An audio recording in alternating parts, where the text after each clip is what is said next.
Hi everyone. 皆さん, konnichiwa. 각도를 달리하니까 좀 새롭죠? 얼굴 확실히 살쪘어요. 한번 말을 하고 보니까 또 할 말이 생겨가지고 지금 저는 커피 생도 핸드픽 하고 있거든요. 근데 이 안경 말고 돋보기 써야 보이니까 안경 좀 갈아 쓸게요.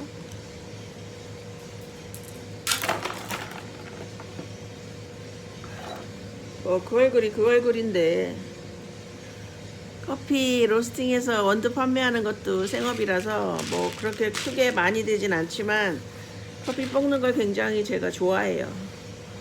날씨가 그렇게 많이 춥지는 않아요. 그래도 크리스마스 날 신세계 가서 그 네온사인 이상의 그 외장 신세계 그 장식한 거 보셨어요? 영상으로 좀 찾아보시고요. 정말 가서 보니까 외국에서 뭐 일본 도쿄나 긴자나 뉴욕 저리 가라 브로드웨이 수준 이상으로 정말 잘 해놔서 깜짝 놀랐어요. 그 진두지휘하신 여성분이 나와서 이야기를 하셨는데 2월부터 기획을 해가지고 그 실행팀들하고 연간 계획을 세워서 12월에 펼친 거라고. 내년도 기획은 벌써 내년 2월에 들어간다 하시더라고요. 저 같은 사람은 조그만 전시 준비를 해도 내년도 전시 준비는 지난 가을에 벌써 다 해놨거든요. 그래서 인형옷으로 낼 건데 거기서 또 인형옷 아트웨어 코트가 좀 판매가 되고 있어서 되게 신기하다고 생각해요. 항상 좀 앞서가는 스타일이라서. 그리고 어제 설치를 해서 오늘부터 전시가 하나 열리고 있는데 하버드 공대를 나오시고 민화에 관심을 가지신 공학 박사가 계신데 조자룡이란 분이 계셔요. 하얀 옷에 수염을 하얗게 기르고 나중에 신선처럼 된 외모로 에밀레 박물관 관장을 하셨는데, 물론 개인 사비를 털어서 하셨겠지. 국가에서 무슨 보조가 있었겠어. 거기서 이제 큐레이터로 젊은 직원이셨던 윤열수 관장님이 지금 가해미나 박물관 관장을 하고 계시잖아요. 그분이 조자룡 선생님 제사를 이제 연초에 지내시고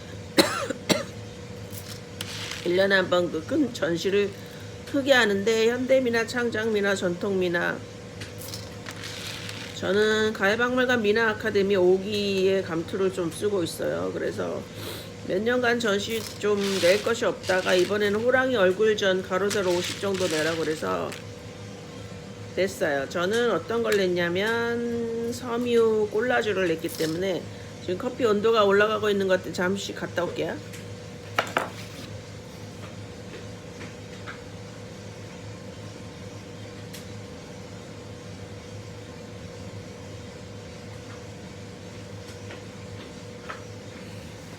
조금 이따 끄면 될 것 같아요.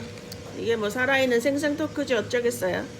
지금 206도니까 조금만 더 올라가면 한 번 더 끄러 갔다 올 거예요. 꺼서 뽑아놓고 시키는 건 이따 해야지. 그 전시는 인사아트센터 전관을 통틀어서 하는데 제 거 섬유 콜라주 호랑이 얼굴을 좀 큐비즘화 해서 분해해가지고 섬유 작업부터 이렇게 머신 퀼팅부터 패치워크식으로 해서 종이 위에 박아놓고 호랑이 얼굴을 살짝 좀 어긋나게 그려놨는데, 그 내 생각은 그래요. 호랑이 얼굴전이라 그래서 꼭 호랑이를 그릴 필요는 없잖아. 호랑이 얼굴에서 오마주에서 호랑이 얼굴을 좀 분해해서 보여드리려고 그런 걸 냈는데, 다른 사람들이 분명히 이상하다고 할 거야. 홍환이 또 독특한 거 냈다고 할 거야. 근데 그런 걸 노리는 거라서 저는 미나도 맨날 구태의연하게 호랑이 얼굴만 털만 치고 있으면 되겠냐고 발전을 시켜야지, 안 그래? 그래서 그렇게 냈는데 아마 획기적으로 사람들이 좀 생각을 하면서 볼 것 같아요. 그래서 너무 정말 기뻐요. 커피 끄고 와서 또 한 가지 아주 신박한 이야기를 해드릴게요.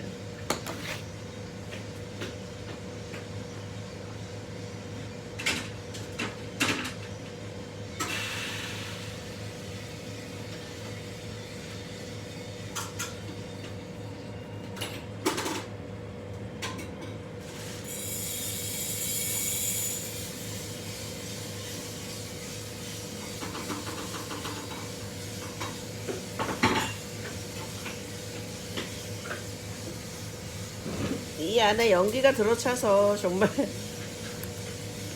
좋고 매캐한데, 커피 볶는 연기는 굉장히 참기름 고소한 그 볶는 냄새가 향기가 나거든요. 그래서 즐기기 위해서라도 일부러 커피를 좀 종종 볶아요. 물론 판매도 되고 있지만.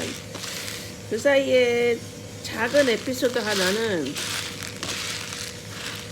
제가 유튜브 영상을 굉장히 여러 가지를 올렸잖아요. 물론 미나 이야기 가장 많이 하고, 저에 대한 이야기도 하고, 어릴 때 이야기도 하고, 그 인형 한복 이야기도 하고 그랬잖아요. 근데 작년 추울 땐가 올 초인가 방송국에서 연락이 와서 그때 영상 하나 찍었다 그랬잖아요. 한 5분 정도 나가요 그러더니 이틀을 와서 6, 7시간 여기 찍고 집에 찍고 그러는데, 주제가 갱년기였어요. 그래서 저는 찾아보니까 제가 갱년기 영상을 저 유튜브 영상 채널에 딱 한 개 한 거, 한 개. 내 갱년기 증상하고 뭐 자궁선근종 이야기하고 막 그런 거 해놨는데, 그걸 이제 막내 작가가 이제 그걸 찾았겠죠. 그래서 찍으면서 이제 어떤 걸 느꼈냐면, 작년에 야라세 시킨다. 방송에서 원하는 그 분량이 나올 때까지 계속 시키는구나. 그래서 물론 저는 정말 소정의 출연료를 받고 무슨 유산균, 갱년기 유산균 이런 거 주시더라고요. 그래서 몇 달 잘 먹었어요. 이번에도 TVN에서 또 연락이 왔는데, 카톡으로, 내가 카톡 아이디도 썼나봐. 뭐 어쩌고 저쩌고 뭐 이렇게 얘기하더니 또 이제 아픈 쪽으로 몰아가는 거예요. 체중이 얼마나 늘었냐, 나이가 몇 살이냐, 증세가 어땠냐. 근데 내가 이제 되게, 그때 지난번 영상이 편집돼서 정말 통으로 날라갔거든요. 그래서 출연료만 받고 안 나가서 정말 어떻게 생각했냐면, 야, 내가 아픈 여자로 영상이 TV에 한번 찍히면 앞으로 하기가 어렵지 않을까? 오히려 안 나간 게 잘 됐다. 이번에도 뭐 이야기가 오고 가는 와중에, 다음번에 뭐 연락 다시 드리겠습니다 해서, 어우 다행이다. 또 아픈 걸로 찍혔으면 어떡할 뻔했나 싶었어요. 사람이 한번 뭐 출판이나 영상이나 이렇게 고정화되면 굉장히 어려운 거 아시죠? 저 그래서 그 영상을 내릴까 어쩔까 생각도 하고 있는데, 저는 이 영상 하나하나가 정말 허접하고 편집도 안 하고 이렇게 올리는 거지만 굉장히 하나하나 소중한 나의 기록이거든요. 혹시 나중에 제가 죽으면 우리 아이들이 볼 것이고, 또 나를 사랑하는 친구들이 볼 것이고, 우리 수강생들이 볼 것이고 하기 때문에, 못생긴 얼굴에 이러고 있지만 되게 굉장히 소중하거든요. 그래서 그걸 지울 순 없고, 다시 한번 갱년기에 대한 이야기를 좀 하자면, 저는 일이 바빠서 40 초반에 미리 조금 불면증이 있었고, 다행히 잘 극복했고 약을 먹거나 그런 적은 없지만 상담은 좀 했어요. 그리고 더웠다가 추웠다가 그것도 한 10번 정도? 그리고 잠을 못 자는 건, 그러니까 수면 패턴이 망가지는 거는 늘 있죠. 아직도 있죠. 그리고 체중이 갱년기 뭐 전체적으로 10년 따지자면 한 3, 4kg 불었어요. 그건 내가 움직이지 않아서 그렇다는 거, 많이 먹고 움직이지 않아서 그렇다는 거 인정. 지금은 막 다리가 조금씩 아파오고 하기 때문에 체중을 빼겠다는 생각 자체가 없고, 조금 많이 덜 먹고 이러잖아요. 식사량을 많이 줄이면 또 변비가 심해져가지고, 지금 추운 겨울이 돼서 또 변비 내지는 소화장애가 있어서 좀 침도 맞고 하는 중이에요. 살살 달래서 이제 가면서 노년으로 들어가는 걸 좀 추구하는 사람이라서, 너무 텔레비에 아픈 여자로 비춰서 나가지 않게 됐다는 게 정말 기뻤어요. 그날 연락이 온 순간에는, 방송에 나갈 수 있나? 내가 우리 인형을 좀 데뷔시킬 수 있나? 뭐 그런 작은 욕심도 생겼었는데, 안 나가도 훨씬 건강하게 살고 있다는 모습을 비춰지는 게 훨씬 나을 것 같아요. 여러분들 생각은 어때요? 그래서 저의 오늘 이야기는, 갱년기는 사람마다 다르고, 저 같은 사람은 일하는 맛에 빠져서 너무 즐겁게 잘 지내온 것 같아서 만족스러워요. 공방에 연기 가득 찬 거 보이시죠? 창문 좀 열고 환기 좀 해야 될 것 같아요. 하고 싶은 이야기 있으면 또다시 돌아올게요. 대화마타 자네 바이바이.